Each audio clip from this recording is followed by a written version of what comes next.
all, it's been a while since I've uploaded a video. So my voice, sorry, if my voice is a little high or a little low, please forgive me. I've been working towards a Samantha 2.0, and this is my result. It's very wintry outside. Um, but I have to stay indoors, but that gives me more time to perfect my look. Um, I found out one thing, a few things that I need to mention as I've learned. Um, my bra strap, I guess, has to be tightened. It keeps slipping down like that. How do you like the look? I also learned that my nail polish dries out. Um, it was pretty brand new, so I'll have to figure out um, how to weten it. I tried putting water in and shaking it. Oh, I've been shaking it up really, really hard, um, but it doesn't seem to do the trick. So that's one thing. So that's why I don't have all my nails. Um, so I got a new wig, and I got some lip gloss up here, and you can't see it, but I have here. Let me take my earring off.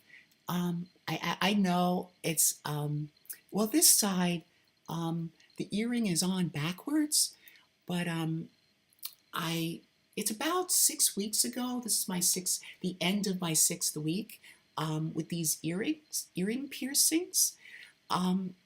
So I got them pierced so I don't have to do this anymore. There should be more opportunity to more variety in the earrings I can wear. Um, it doesn't, but I did the mistake of taking my earrings off, and I have some nice hoop earrings, and I want to put them in. So it was a struggle, and They recommend keeping them in for like 6 months. So I'm just gonna keep it like a full year. So that's what's going on there. Um, and I hope you like the earrings. They match my green outfit. Um, this I've worn before. I hope my eyebrows are better.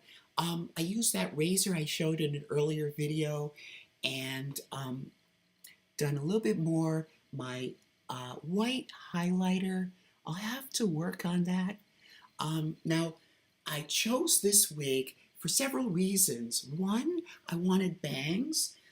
So, see, right here, they would fall flat. So, I need to make sure that my hair is properly adjusted. Um, so, I didn't want to cut so soon. So, I haven't cut the bangs, but you can tell they look kind of floppy like that. So I'm going to just keep them off to the side. And I had this whole large palette. I might have shown it in a prior video. Eyeshadow palette. But I zoned in on the color of my eyes. They look kind of green and brown, mixture of green and brown. So I looked up and found that purple and violet are the best complements color-wise to these color eyes. So I figured, why have an entire palette, right, if you just need certain colors? So not wanting to, throw them away, I found a nice deserving person to give the palette away, and she can experiment now. All right, so what else? So I have some blush and some contouring. Hopefully my contouring lessens the squareness of my face. So that's it there.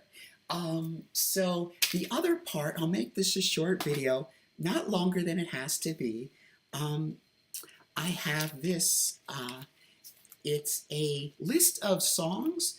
You may remember that I had like 4 albums of song tracks in mind, but I wanted to um, shorten them down to just one album, because they may be, while those other tracks may be nice, I've matured, I've learned. This is drawing from my past, and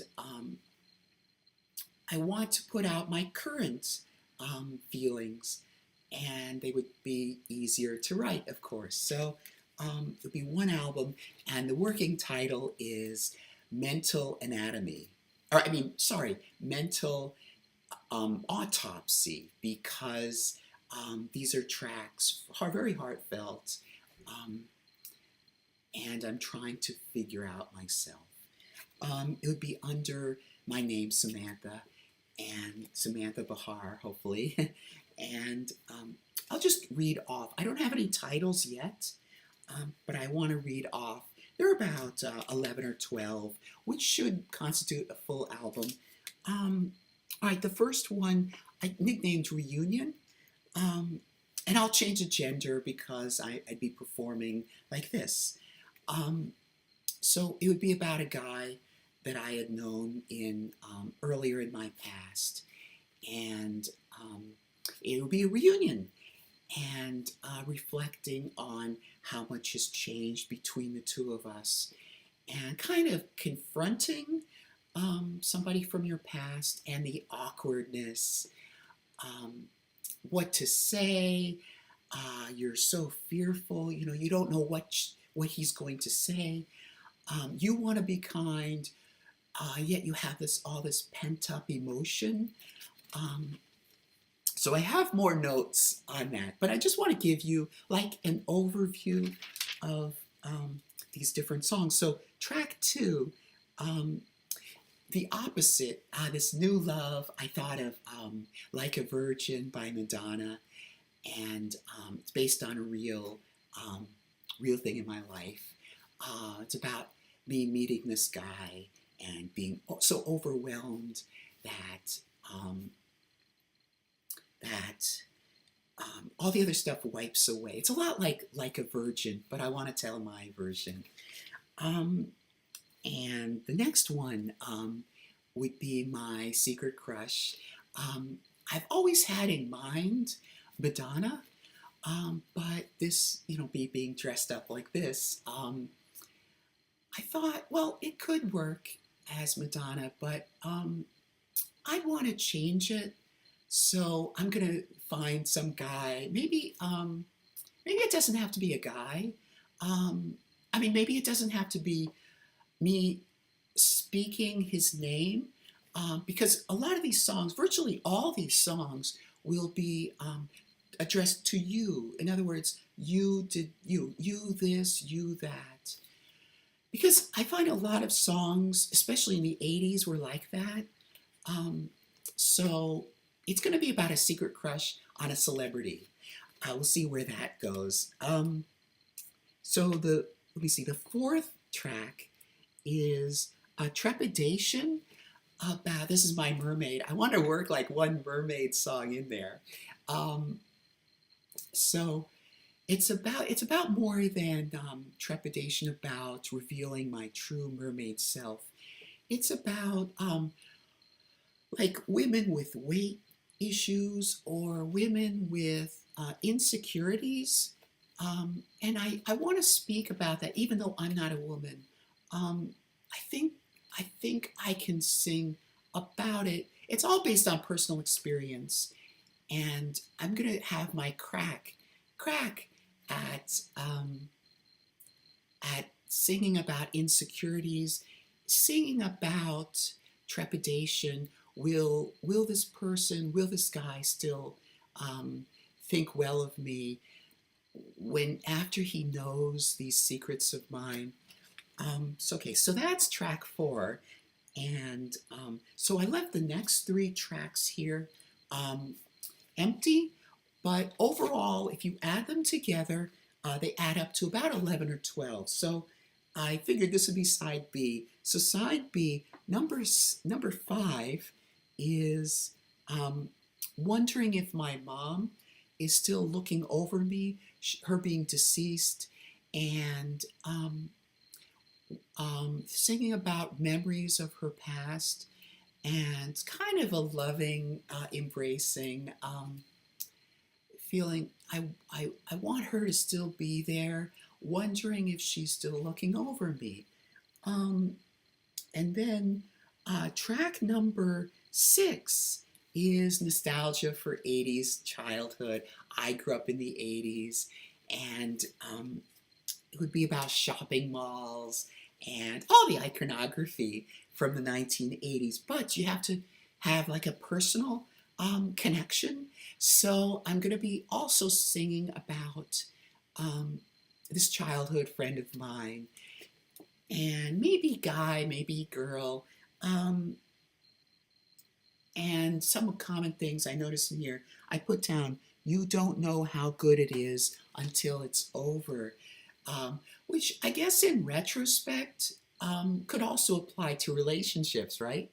But I meant it in terms of the 1980s. So I know I'm sorry about the voice again, but I'm going to have to work on that. It's been a while since I practiced this voice, but I've been improving my look, right? In 1980s and childhood and innocence, and you don't realize how good you had, how good it was, right? Until it's gone. Right, the next song is Fear of Failure. Now this, for me personally, means a lot because I'm a writer, as you can tell, and I have my insecurities are about fear of failure as a writer, fear that concern that I haven't become something more, and I do honestly cry about that. So, right, the next track is Creature at My Window. This is kind of inspired by Melissa Etheridge's song Come to My Window, but it's a different take on that song. It's very supernatural. As a child, I loved reading about UFOs and ghosts and Bigfoot. So it's like this creature comes to the window right here and beckons me on. And the conflict here, the tension is, should I stay in the accepted world that people think of? If you venture beyond that normalcy, people will think you are a weirdo. Would think I'm a weirdo, right? A weirdo, kind of just odd. And do you have the bravery? Like I had the bravery of venturing off with makeup. I went to a makeup store, and that's where I had my full makeover. And wearing men's clothing and men's hat and men's shoes, just my face. And probably not as good a makeup job as I have now. And I'll improve too. So just walking down the corridor in the shopping mall and being brave and being myself. So going back to this song, it's like this creature comes in and just beckons me out into the world, the supernatural world, and flying, and just like being brave enough to kind of escape and not be afraid to be within this square box. All right, so the next one is a lot like that. I had to do a lot on Kabbalah. I had to do at least one song on Kabbalah, right? Because I'm Jewish. And so about Kabbalah, my inspiration, believe it or not, was another Madonna song. It was Deeper and Deeper. And my take on it was kind of like, if you know anything about Kabbalah, it's the mystical aspect of Judaism. So it's all kind of going towards that unity, right? What is out there, even in the regular universe? There's more beyond what we see right now. And the courage, the curiosity, the wonder, all that in the song. I hope I do all these songs justice. All right, so the next one is kind of a song that I'm debating whether to include in this album.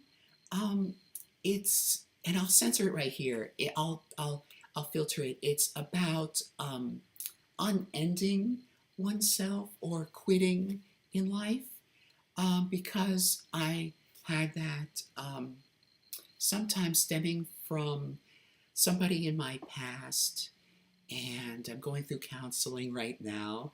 And hopefully, one of my inspirations actually is Tears for Fears. Kind of like if you had to mix all these different inspirations, right, into one, I want like Tears for Fears, the depth, the philosophical depth, and the new wave sound of Duran Duran, and work in like Belinda Carlisle. That's kind of what I'm going for. I hope I succeed. Tell me what you think, in the comments, right? And in this track about, ending oneself, I talk about PTSD, I talk about recurring images, so forth. So on the one hand, it is something that's truly heartfelt, and I can't think of doing an album called Mental Autopsy without working that in, but it may be too strong. I don't know. I'm going with including it. So, all right. So the next one is, I don't know how to say this. Something about my mom an experience I had growing up. My mom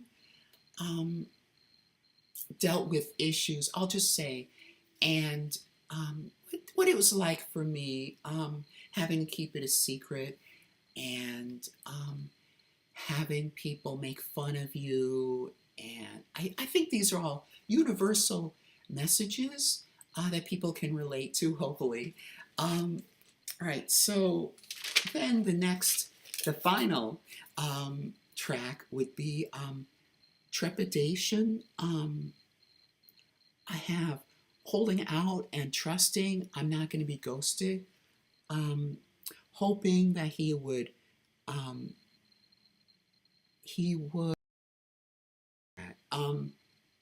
and then I have possibly a song about an abandoned object. Earlier this week, it just came to me. I was listening to music videos from the 1980s, and something about lost. And you've probably all had to move or lost something very precious. And I can't think of a song that really anybody sung before about losing like a precious object. And I want to sing about that because there are a lot of things I left behind. My mom and I, first of all, left behind. Sorry. And twice. And actually 3 times if you go back. So I want to sing about that. So that's it. There were some notes I added at the bottom here, possibly for future stuff, seeking acceptance. Maybe these will be themes that I can work into these earlier songs. My frustration, only because you meant something to me, and I would work that into probably the reunion song. Um, Money holding me back, the lack of resources. That would probably work into the the fear of failure. Um, and it's a shame I'm so much capable of love and yet go through life alone. And my hunger for more out of life, to live more out of life. So that's it right now. I'll tune in soon, hopefully, and get my voice to be better. um, and that's it. I'll see you next time. Bye.